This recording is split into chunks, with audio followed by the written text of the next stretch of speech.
Welcome everyone. My name is Sean, and today I want to talk about what is going on with the NYPD, the largest police department in the entire world. The most data-driven police department in our country is struggling to maintain staffing levels, and this is due in large part to officers retiring at a clip of 200 cops per month, and the complete and utter deficit in recruiting that they're facing, which is not only short-staffing the NYPD, but the people who are making the cut are just worse candidates in comparison to previous generations of NYPD officers. But before we get into that, I want to say thank you to everybody who signed up over at actualjusticewarrior.com/join. Give me the money. Give me the money. Okay? And thank you to the podcast listeners, Spotify, Apple, and Google's podcasting platform. We have a staffing crisis going on in the NYPD right now. Our members are overworked, understaffed, not being able to get days off, barely being able to get meals. So I just want to say something that not a lot of people will tell you when they're covering a story like this, and that is that Patrick Henry is a representative of the NYPD, so you gotta take what he says with a bit of a grain of salt. And the reason why is because his organization's sole purpose is to recruit more officers to grow their union, get them more days off and higher pay, so he's incentivized to exaggerate every single problem that we have and not tell you how what his organization is doing is actually contributing to the issues. But one of the things I like about this CBS segment is they actually interview a more neutral expert that tells you how not only the Black Lives Matter riots have contributed to this problem and in a big way, and that's mostly on the recruiting side, but how the way that the NYPD contracts are negotiated by the union actually set the police department up for failure if there was ever a shock to the system, a shock to police morale, like we saw in 2020 with the Black Lives Matter riots. We see the NYPD is having trouble keeping officers and recruiting them. Why would you say interest is so low right now? You know, Mary, that's a really good question. I mean, policing is what ought to be seen as a relatively attractive job. You get a chance to do work for the public good. You're paid pretty well. So why are people not signing up? So right here, they bring in their own law enforcement expert, and he makes the case for why the police is a good job. The pay's pretty good. The benefits are absolutely fantastic. Obviously, you got the pension, the healthcare, and all that. And it is work that should be and is normally and has been throughout American history at different points in time seen as noble work. And yet there is a gulf in new recruits. And the reason for that is because perception has changed in the police in this country, and that is due in large part to the George Floyd effect, due in large part to the Black Lives Matter riots, and due in large part to the fact that cutting funding from the police department is a go-to move for a lot of these left-wing politicians. The real elephant in the room is public perception. There's a gulf between what the police do and what people think they do. So that is the real issue right now. After George Floyd, after stop and frisk, after all the attention to the abuses by what ultimately is a small number of police officers. And as I've said before on this channel multiple times, when you cut the budget of the police, there are consequences of that. When officers leave the force, even if you restore funding later, you don't magically materialize those officers. One of the things that we're seeing not only with the NYPD, but with the DC Police Department, the LAPD, is that they offer all of these incentives for new recruits. And the reason they need to do that is because you have to give big financial rewards to people who will sign up because you've driven down recruiting so much. So you could be spending more in your police department in current year, but that cut that you did a couple of years ago ends up having the consequences of making your dollars go less far. The real elephant in the room is public perception. Look, I can't disagree with this. The number one issue that police departments are facing is not police brutality, it's not racism, it's perception. The idea that people think that they're evil white racists, that they're brutalizing people for no reason all over the country. And a perfect example of this is the George Floyd incident. Now, I know a lot of people are going to say George Floyd died of a fentanyl overdose. We've actually covered that. I was one of the first people to bring up that as a possibility and explain why I thought that the defense was going to go with that in that particular case. But let's set that aside for a second and realize how irrational the response was to the George Floyd incident, no matter what you believe the cause of death ultimately was. Because the knee on the neck, that level of restraint or that type of restraint, has been banned by the NYPD since 1993. Officers cannot use neck restraint if they work for the New York Police Department. And yet, that particular incident resulted in a funding cut of the NYPD, of the LAPD, of all these different departments across the country, whether they were working well or not. One of the most tragic incidents happened in Oakland, where they pulled money out of the police department, they lost a bunch of officers, and after seeing crime fall to the lowest levels in the history of the city of Oakland for 5 straight years, they then upticked back to the old pattern based on the fact that they defunded the police. It was a disaster in every possible way. But why should that be the case? Why do people perceive the NYPD as bad because of an incident out in Minnesota? Again, when that tactic specifically is banned by the NYPD and has been since 1993. We're talking 30 years of that tactic being banned, and yet it still resulted in a negative perception of the department. This is because of the media. This is because they wanted to make this about all of policing rather than the specific police department, or in reality, the specific officers related to that incident. They try to magnify problems like this in order to skew your perception, and guess what? It may not have worked for you guys out there in my audience, but it definitely worked for the general public. There's a stay away, something else Patrick Henry said to Marsha Kramer.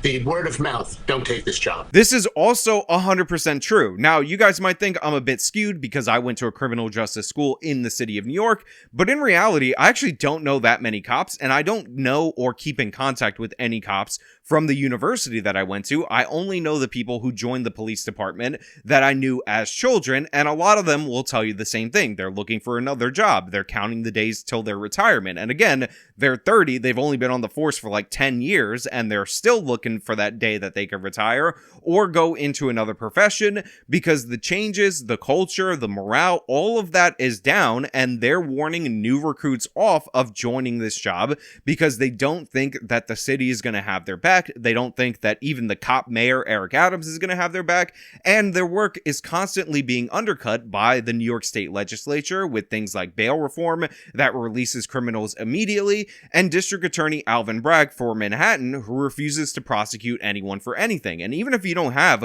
a particularly woke district attorney like Alvin Bragg in Manhattan, there's all these other stories that we've covered on this channel of judges in the Bronx, judges in Queens, judges in Brooklyn, cutting breaks to criminals in order to let them out, even if the district attorney wants to prosecute that particular criminal. So it is a disastrous scenario for future recruits, and the officers that are in the midpoints of their career that should be invested in their job because they've been there for, half of their adult lives, are telling people to stay away, get out of here, it's not worth it, don't join, the bonus is a trap, and that is disastrous going forward. Talk about the impact of the lack of officers. What does this mean for safety? Well, the first thing it means is the officers that are on the job work more overtime. They are tired. They're under more stress, and that impacts on public safety because you're pushing people to the edge of their envelope. I actually think that this problem is one of the most understated issues with police departments across this country, because not only does this affect police officer performance now, but when they do perform badly because they're overworked, because they're working 12-hour shifts to cover up for the fact that there's staffing shortages, that's going to lead to more violent instances, more questionable instances, which will lead to more public backlash, which will lead to more calls to defund the police, which will lead to more officers leaving the force and more overtime. And over time, we're going to end up with an ever decreasing police department that is not only decreasing in terms of numbers, but is decreasing in terms of effectiveness and effectiveness per officer. I don't care how good good you are as a cop or at any job. If you're overworked, if you're not sleeping, your performance is going to suffer. And when that happens with the police,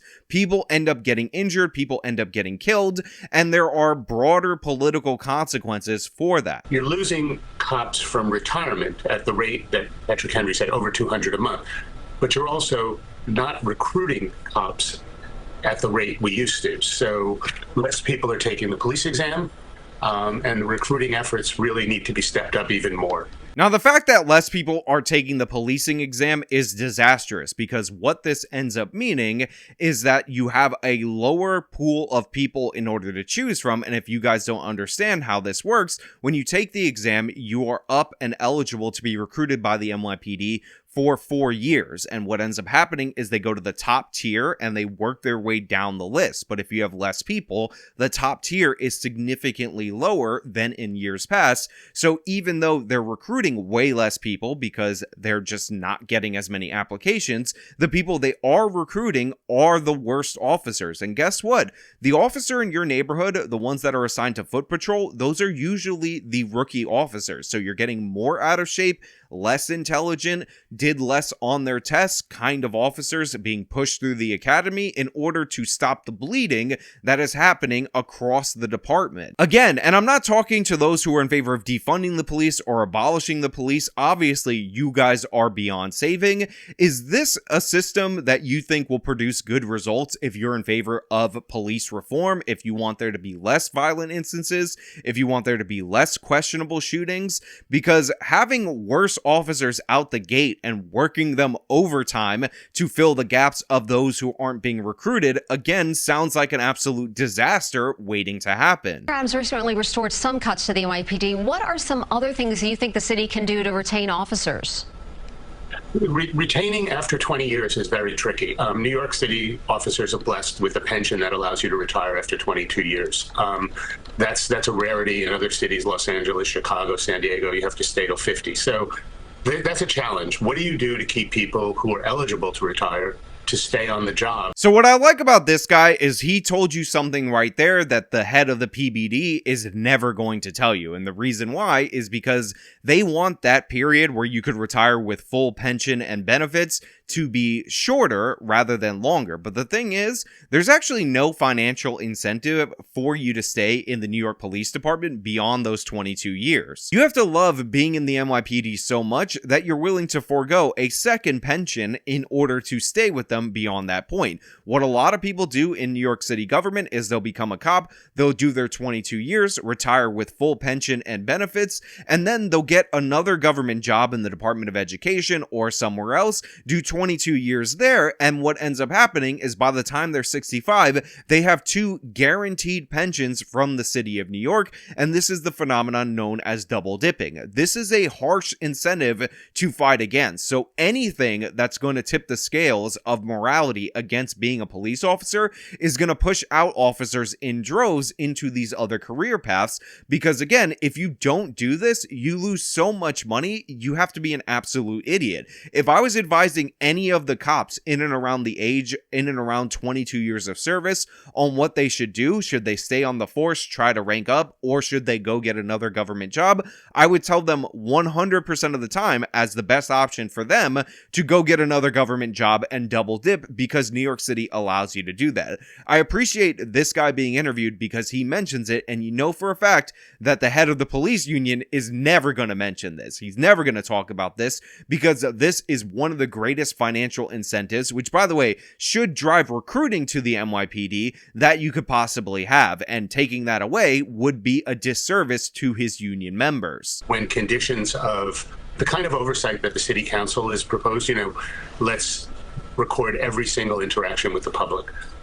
These kinds of things are wearing. Now look, to be clear, I'm not against oversight, and I think that the police unions across this country have messed up from time to time. One of the biggest errors of the police unions was opposing body cameras. It turns out body cameras have helped way more cops, probably 1,000 to 1 ratio, than they've actually hurt, because the body cameras tend to produce evidence that the criminals that they engage with are in fact lying about abuses. Again, 1,000 times more likely than in situations where the cop is doing something wrong. So I think they made a mistake opposing that, because that's helped officers more than anything in recent years. And there are definitely other types of proposed oversight that the police are overreacting to. However, what he mentioned right there about recording every single police interaction, that is not body cam recording of every police interaction. What the city council in New York is trying to do is get them to write a full report for every time they engage with a citizen on anything. So you talk to them, whatever.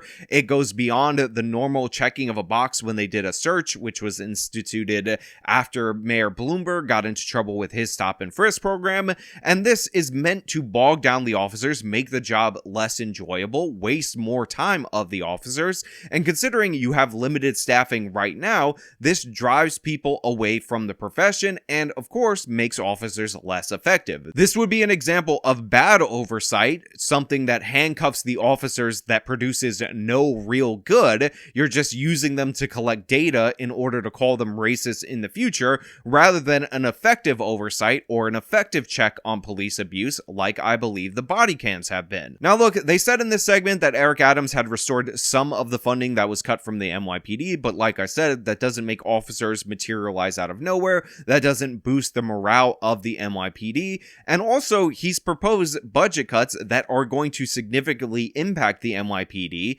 for migrants, because we have all these people here illegally in this country that are in New York City that Eric Adams is trying to pay for. And what's he taking that out of? The NYPD budget. It's taken out of the budget across the board. It's a 5% cut, but that particular cut is particularly harsh for the NYPD because they were already in a recruitment crisis prior to it. So there are a lot of problems for the New York Police Department, and we've seen in New Orleans, when you start shedding officers at too rapid of a rate, crime goes up significantly, and this is a disastrous scenario, and it has been a disastrous scenario for that city, which has on average 2-hour response times, requires people to file police reports over the internet, and all sorts of other issues in a city that was already, to start with, much worse off than New York City. But it just goes to show you what the long-term trajectory of defunding the police actually is, and losing officers can actually have on your city. But I want to leave the question up to you guys out there in the audience. Do you think that this is much ado about nothing, that you could get rid of all the cops and everything will be a-okay first class all the way? Or are you a logical, rational person who can see where this is going? As usual, if you like this video, show me by leaving a like, subscribe for more content, follow me on my social medias, support me via the support links in the description of this video. This has been me talking about the NYPD hemorrhaging officers. Till next time.